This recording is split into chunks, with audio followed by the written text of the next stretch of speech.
Hello, people viewers. Welcome to Mr.Who Reviews. For today, I'm reviewing Legend of Korra Season 1 Air Episodes 1 and 2. Legend of Korra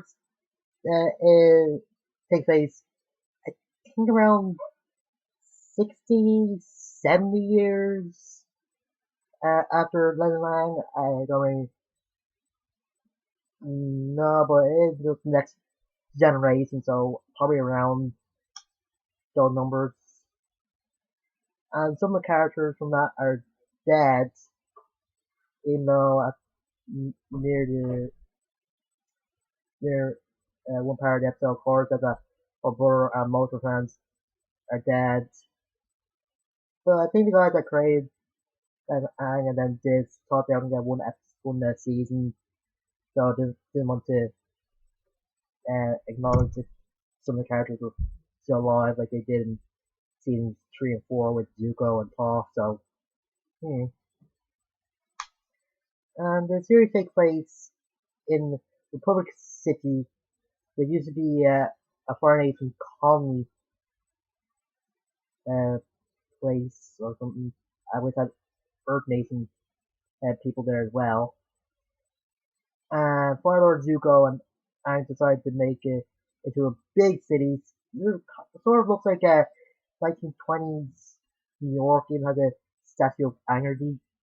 Yeah, I know that's funny enough. But, and I want to find out more than look to the storyline in the comic book called The Promise. The first three issues of this after Aang or after our last Airbender comic book, and it's pretty good.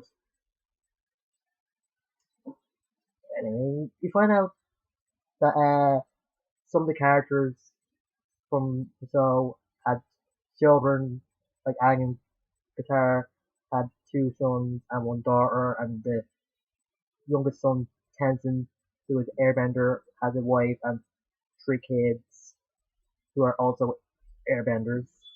And yes, I know I reviewed seasons 3 and 4 already, but I just want to get this out for anybody who hasn't seen those reviews. I can just look at my channel, they're there.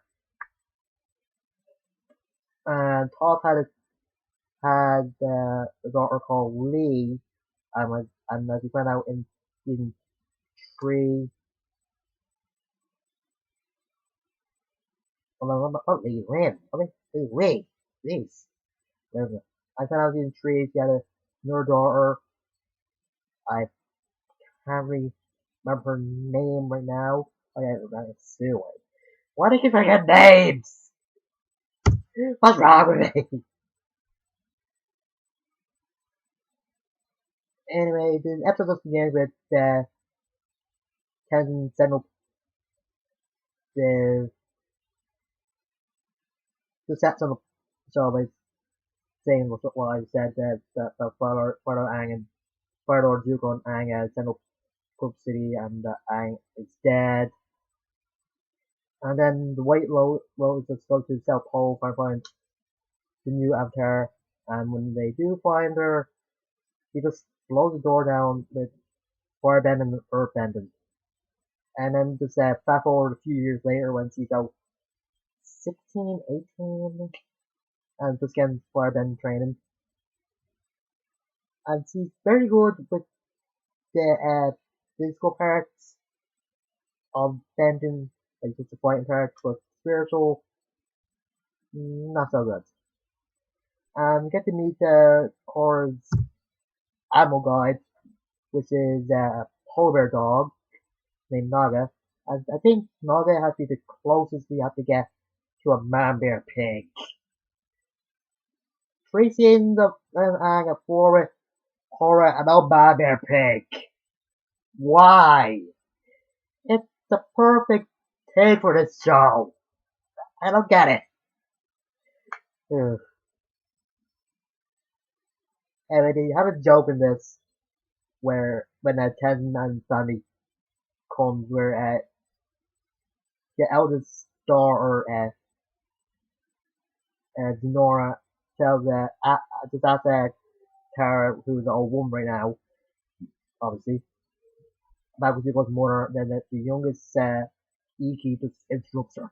It's like that's what it takes take away leave the mystery, even though it's been solved in the second story arc in the after our comic book the surf. Yeah, I'm not saying I'm right. I can never say that right. Ugh.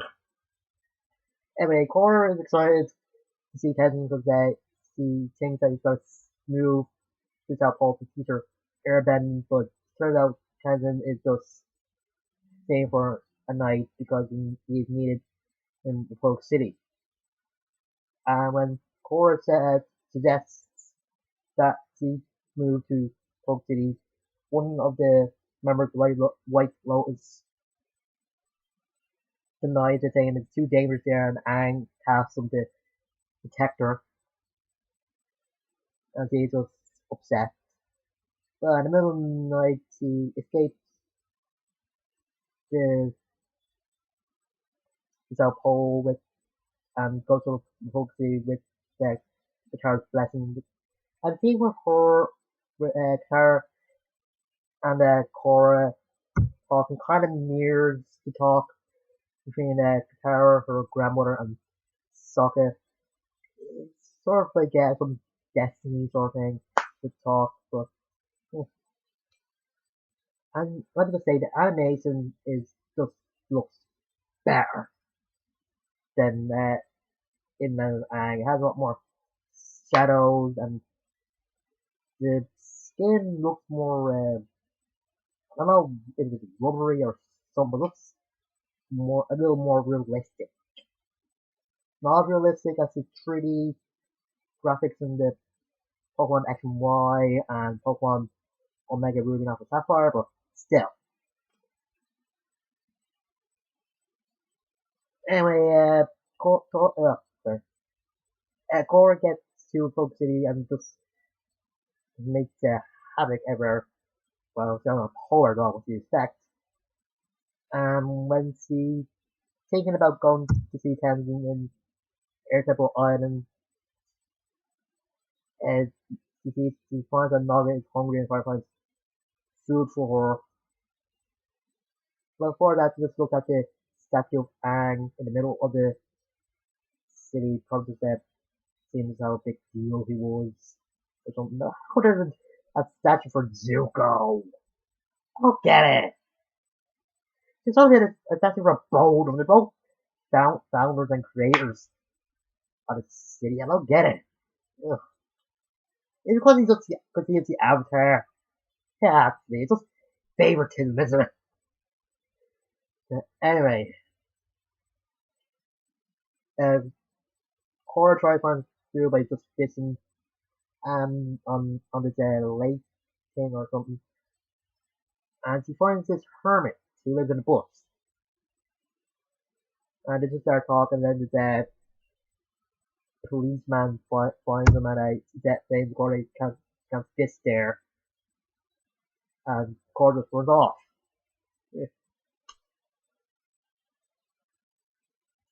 And then she goes to the store because he's lost after one person that owns it for directions, and these thugs come in this car and try to take him down. Then she beats him up. Instead of calling the cops. I don't even know if there's something on a phone or a silent alarm at this time. And when the cops do show up, they're Korra just uh, wrecked half of the street. They arrest her as well. This is just gorgeous. It's sort of like if the police actually made the heroes that cause more destruction than the villains accountable for their actions. Just take that this what the police in Metropolis would do for Superman. It's just great. Anyway, she just runs off after she gets arrested, but then she just gets caught and this is when she meets top star who is a bit of a stick in the mud, or just it seems like she has a vendetta against Korra. But it's something else, and there's no sense like my she's angry at her, but I'll get to that when I get to that.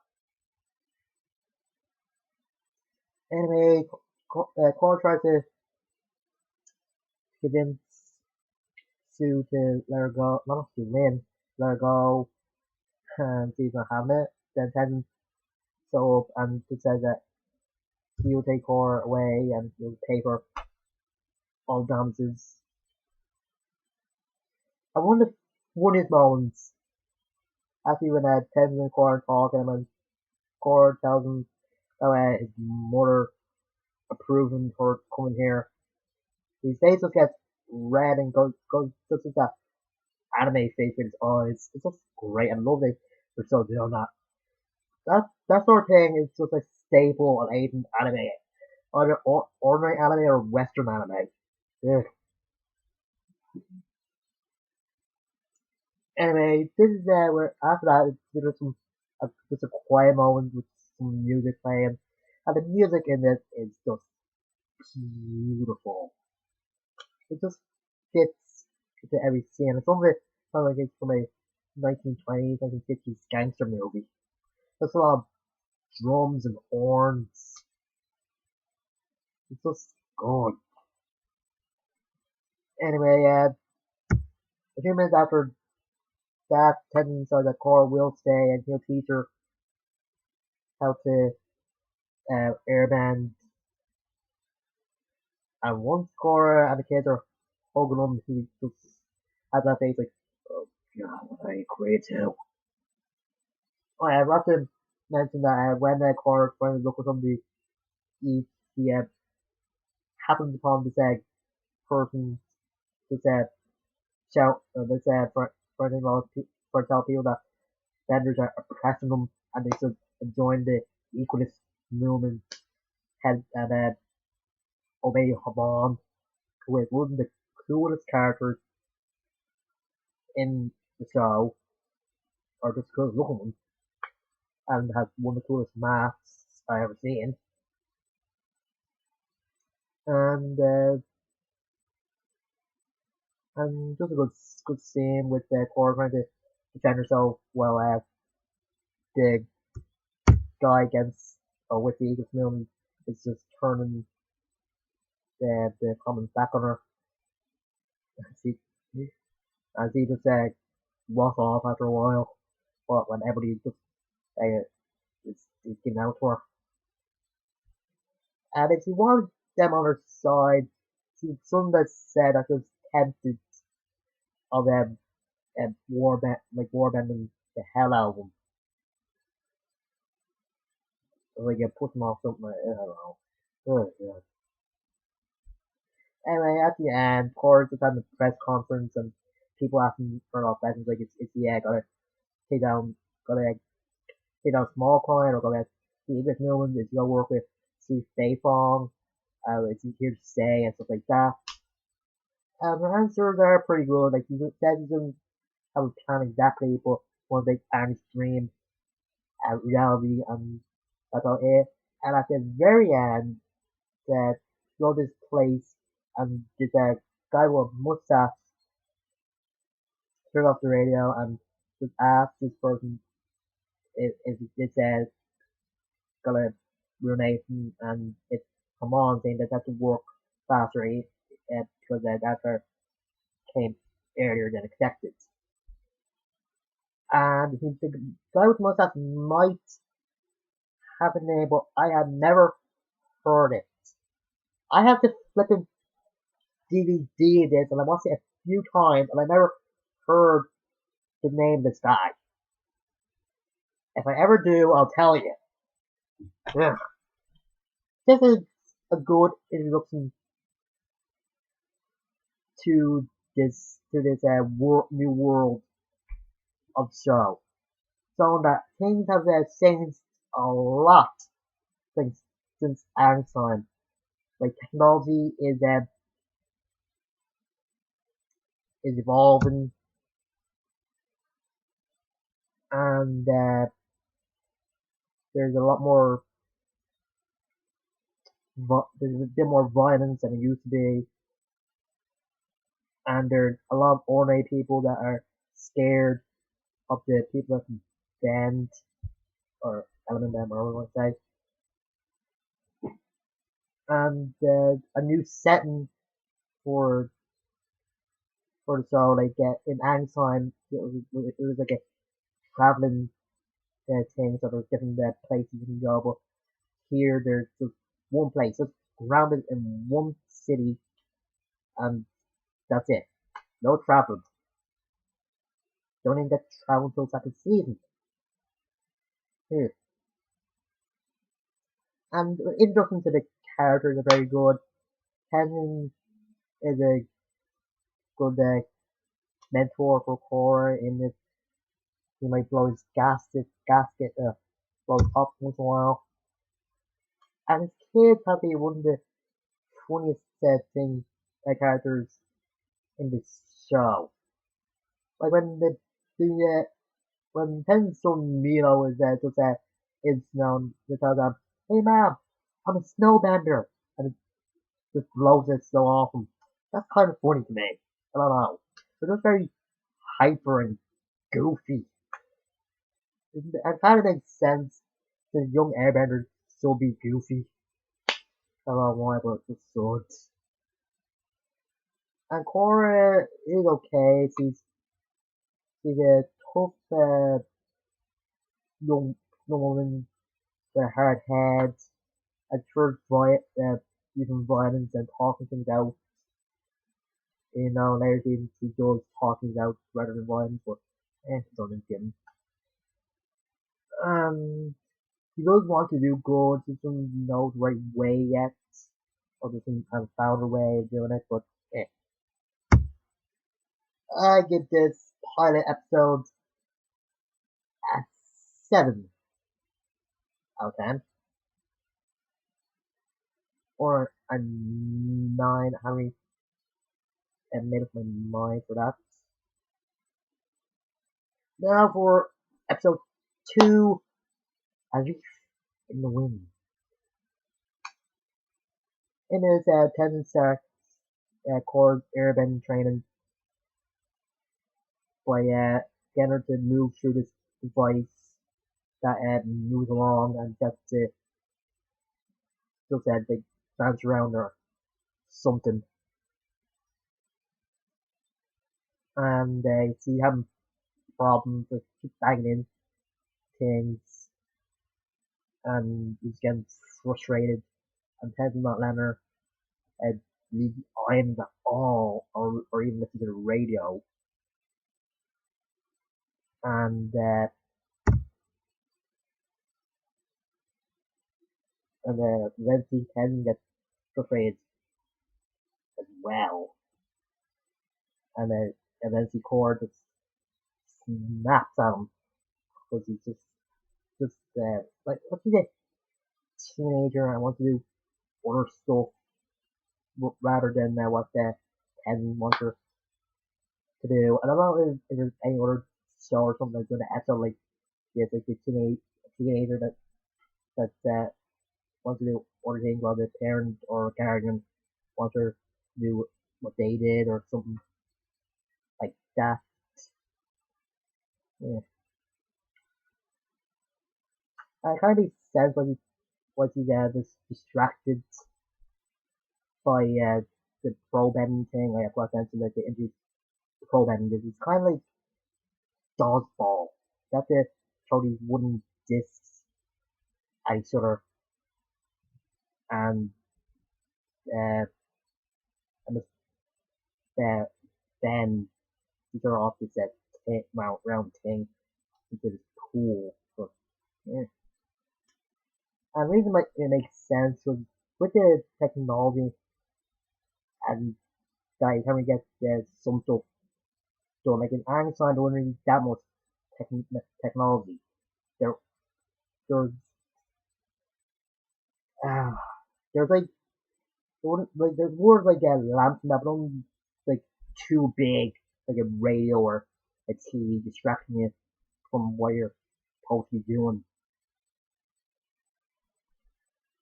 And also in this episode, introduced two characters named Bonin and Marco, who in a pro betting team called the Firefighters.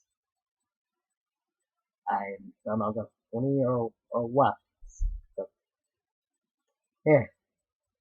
Anyway, Bonin is the beautiful one, and Marco is the serious one, and don't really acknowledge Korra when they get introduced. Introduced, I don't know, saying right. And there's another funny moment with Ted where he tells Ichi and Sonora that that they shouldn't in their teenagers they shouldn't act like Korra and in order to get I can make that so promise or something like that. And I think that was 40. I don't know why I think it's funny, but it's funny. Another is when Korra is listening to the well, that's not funny. No, my mistake. Anyway, eventually Korra joins the Firefighters team and gets into a mess that makes a load of mistakes. It makes sense since it was her first match. And when Tenzin finds out, oh boy, they just see his face red and angry anime eyes again. That's funny every time.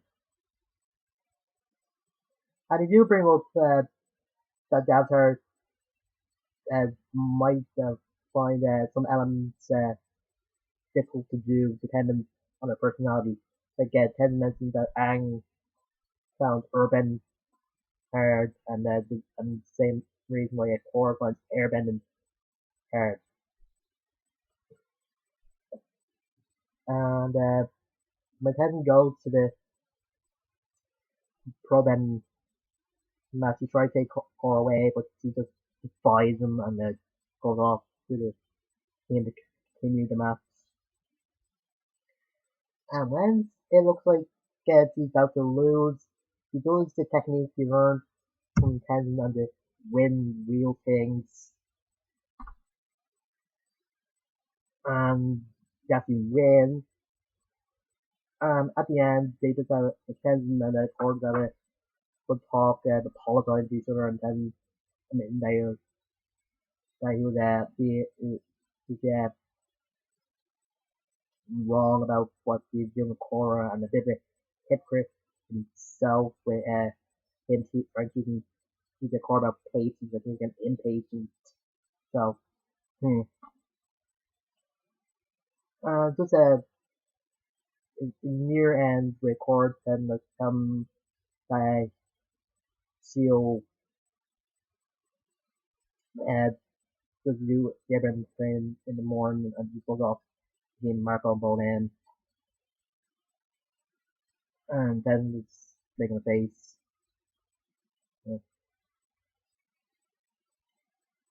And at the very end, it has Marco and Korra looking out in the windows at the buildings that each other are in, just thinking that Korra might have a crush on Marco, and that's how it ends. This okay episode isn't as good as Welcome to Polk City. Well, it's kind of good. Some of the Korra is interested in the world outside. Well, sorry, Tenzin wants to keep her in, and they want her to be distracted, even though they do have a radio there. That could still distract her, and some members of the White Lotus there to keep an eye on her, like a prison,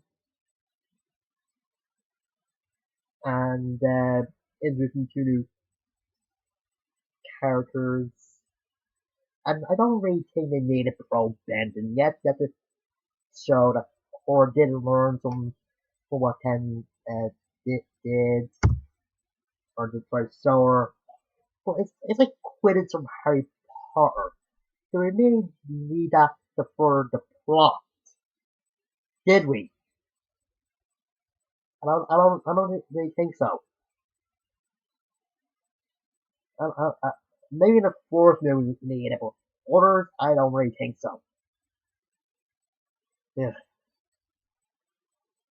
I give it um 8. Yeah, not yet. A 7 out of 10.